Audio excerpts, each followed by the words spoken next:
Hey guys, it's the Unsmooth Criminal, and quick disclaimer: I don't own any of the characters I talk about. I do not own any of the original ideas because someone probably thought of them already.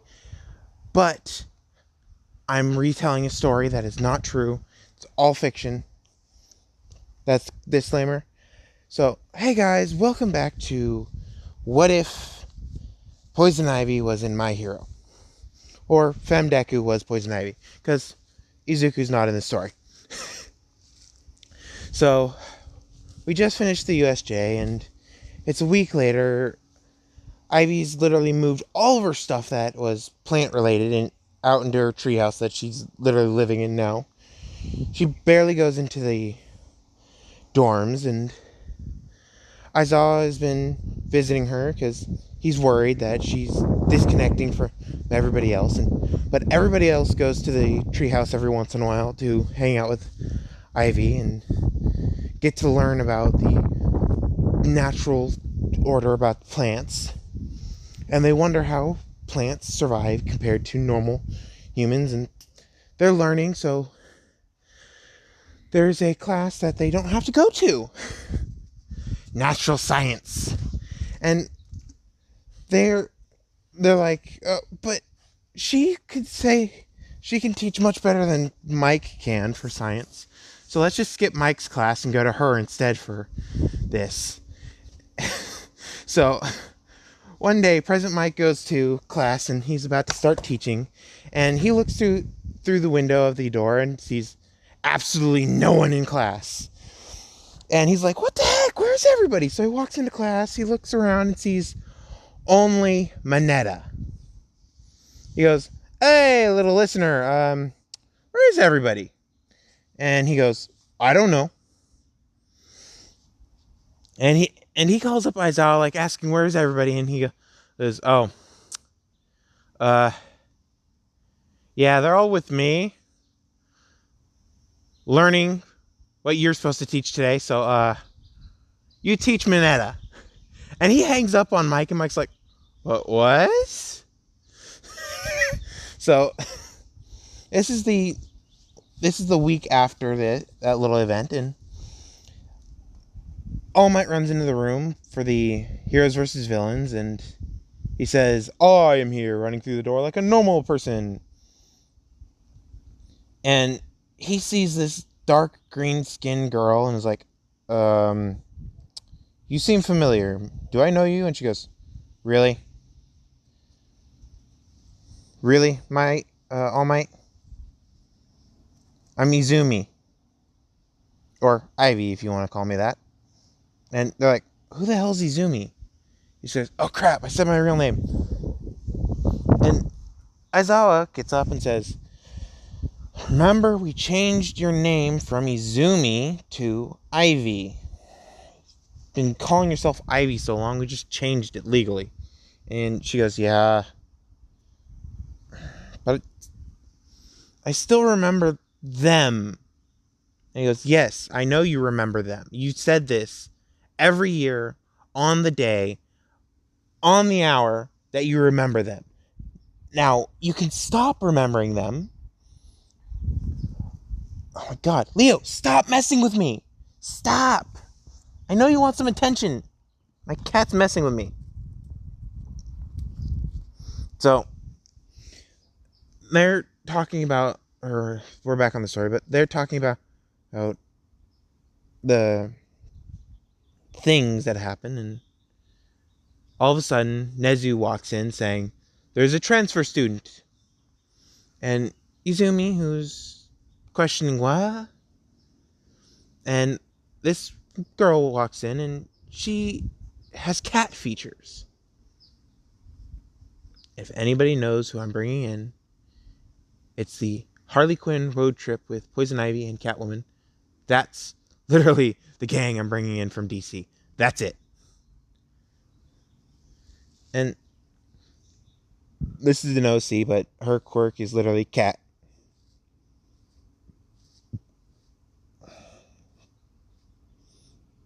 I forget her real name. I forgot Catwoman's real name. So if you guys can tell me in the comments, that'd be great. Oh, crap. I forgot to do that. I need to put the links in the description for those. But I know it's weird. I'm forgetting and then remembering stuff while I'm recording. But now that Catwoman's in here, I can finish the what if completely and add a new section or a new arc for this one. Just this one only, though.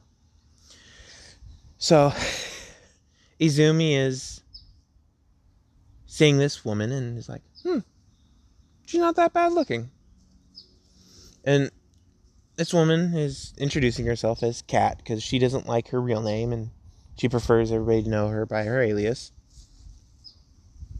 And Aizawa looks at her and just gets this bad vibe from her. And he says to Izumi, can you keep an eye on her with your plants? And she goes, sure. So it starts the heroes versus villains, and since everybody's in there and Toga was in there, now it's a even class. They had a 3v1 for one of the classes. They had some of the strength quirks and some fire quirks against Izumi. So they had Kirishima,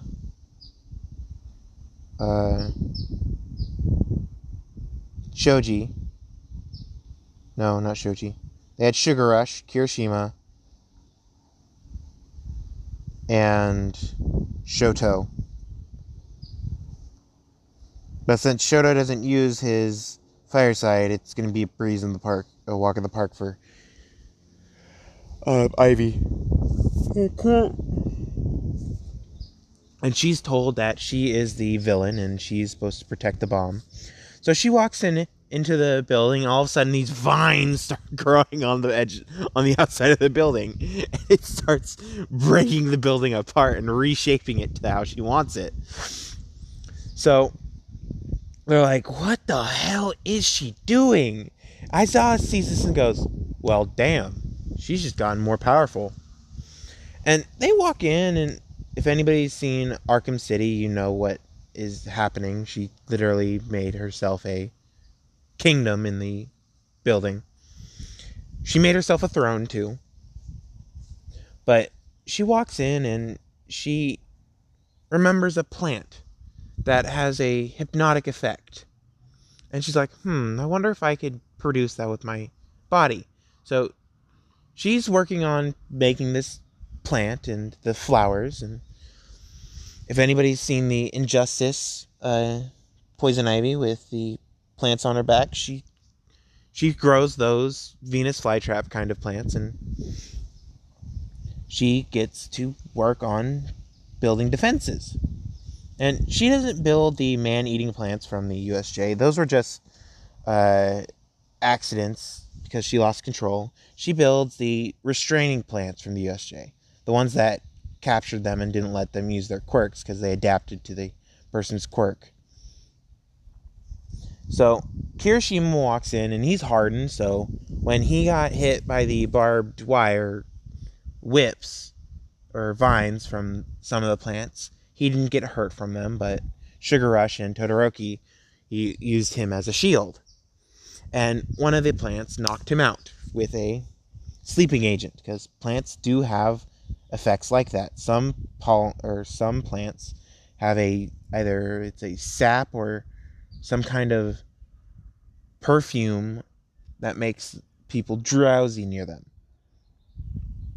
And he starts falling asleep, then he falls asleep and his hardening goes away. And one of the plants grabs him with a non-barbed vine and pulls him up to the roof. And there's a greenhouse on the roof, basically, because of Ivy. So they keep going through the room. They keep going through it, and it's a maze, because she took all the rooms and shifted the walls around with the plants, and she made a maze.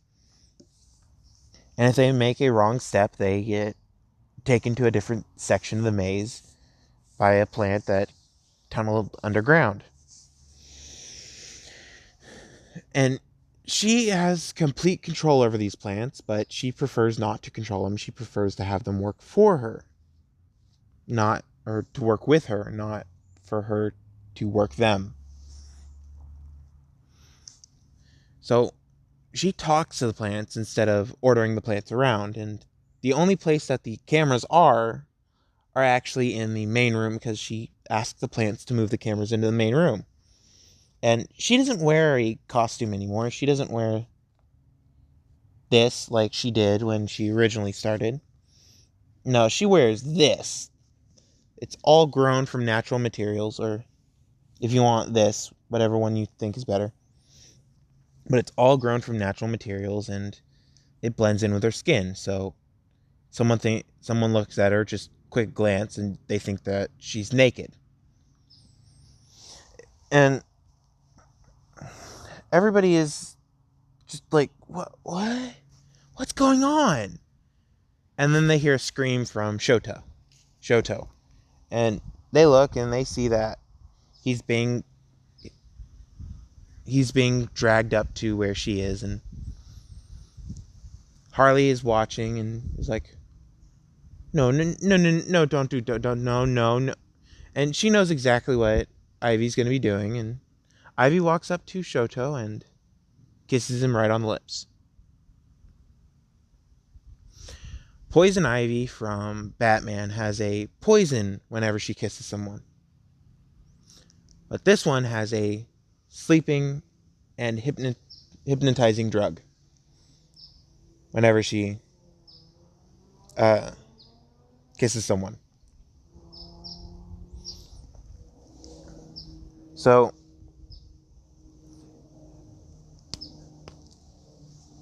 she kissed him, and he turns into a mindless zombie, basically.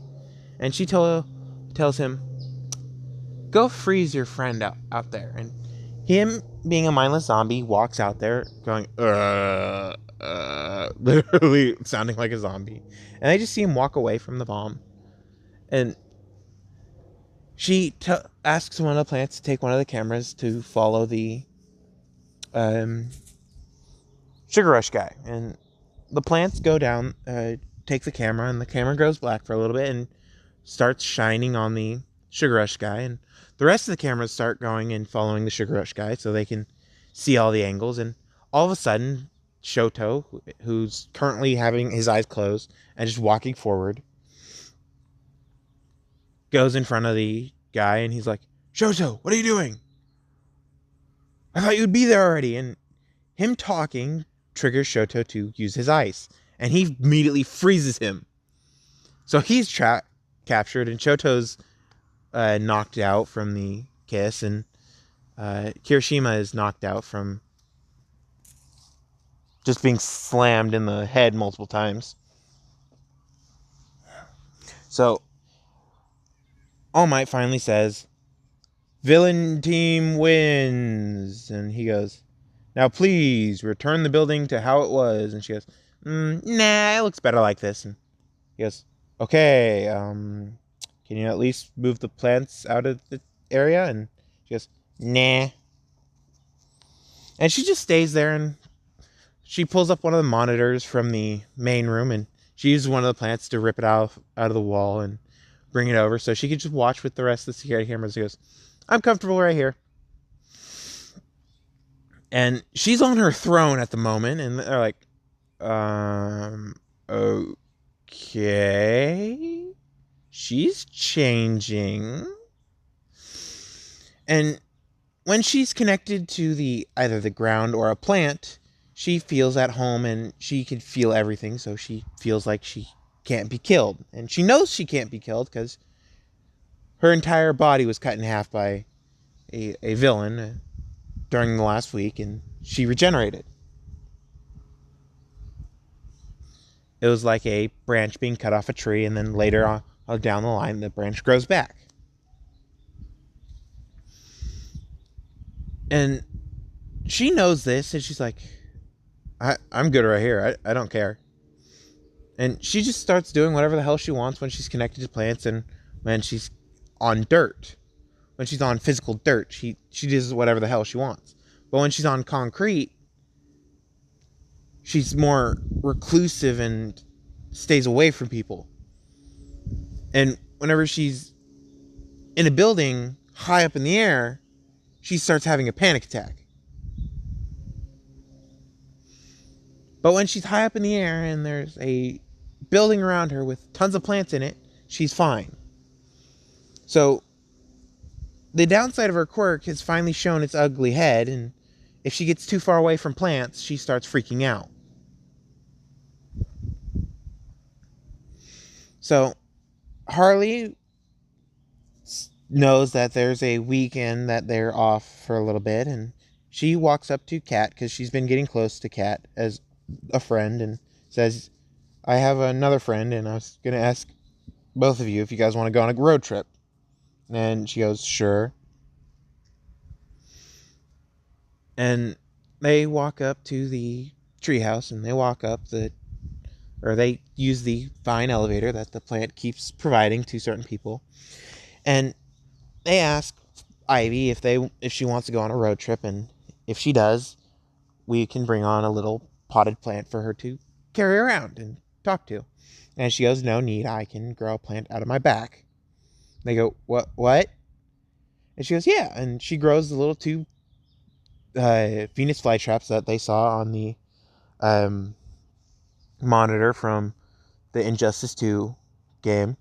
And they're like, oh, okay. That makes sense. And she goes, yeah, but we need to take a convertible. And they go, why? And she goes,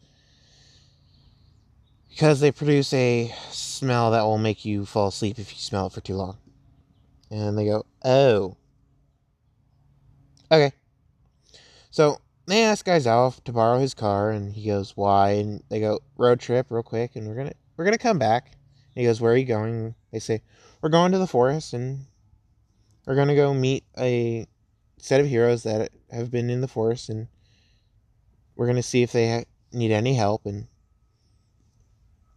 if they could use any interns after the sports festival. And he goes, okay. And so he says, you have 3 days, and if you're not back in 3 days, I'm calling the rest of the heroes and getting my car back. And she goes, but Dad, come on.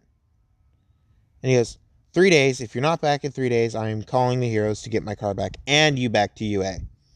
And she goes, fine.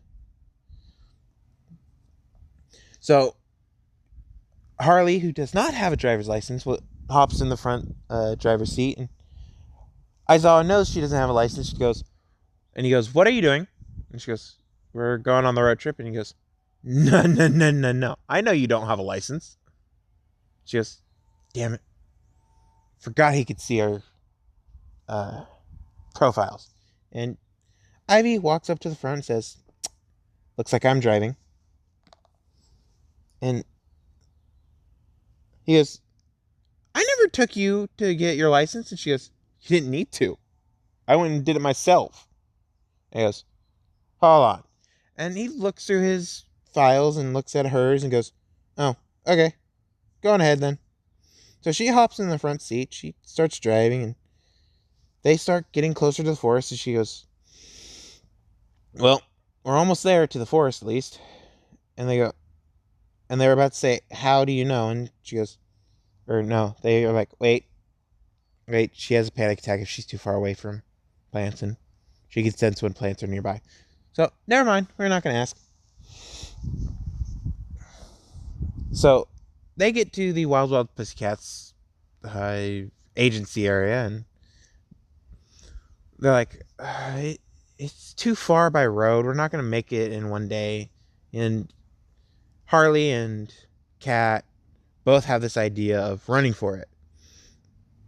And Izumi goes, no. I could get us there immediately. And they go, what do you mean? And she goes, I can use my plants to dig us a hole. And they go, sure?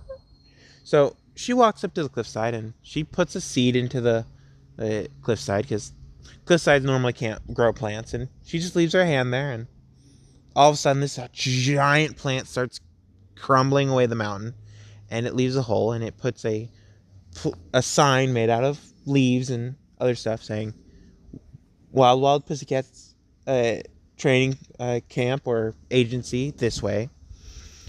And it goes down uh, this hole, and this hole's not that big, so no motorcycles, no bicycles, only humans. It's like a walking trail. And she goes through it, and they go down, and they're out at their and it comes out at the base of the mountain, and she goes, so now we don't have to go an insane distance downwards. And they go, but it would have been fun. And Cat goes, I'm a cat, I would have landed on my feet. And Harley goes, anything insane I could survive from. And Ivy goes, I know, just no, bad. And so they finally get there, and Pixie Bob greets them, being like, hello, what can we do for you? And Ivy walks up and says, hey, long time no see. And they go, wait, is that you, Ivy? And she goes, yeah, I had my Quirk evolve again. And they go, well, damn. And I'm going to leave it there for this one, and I want to ask you guys a question. I'm going to put my Discord link in this one, so you guys have to join my Discord to say yes or no, or if you guys have a different suggestion for this. But this is, would you guys like me to have a more in-depth backstory to their personality? Or would you like me to have a more in-depth character arc? Because every character has a character arc. Like Naruto had the hyperactive knucklehead ninja arc, which is the very first arc that he goes through. Asta had the never giving up arc, which is also the first one he went through. And it goes so in depth into the reasoning why he's doing this. And Izuku had the sludge villain arc.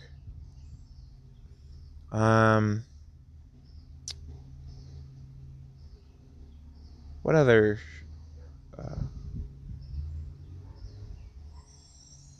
I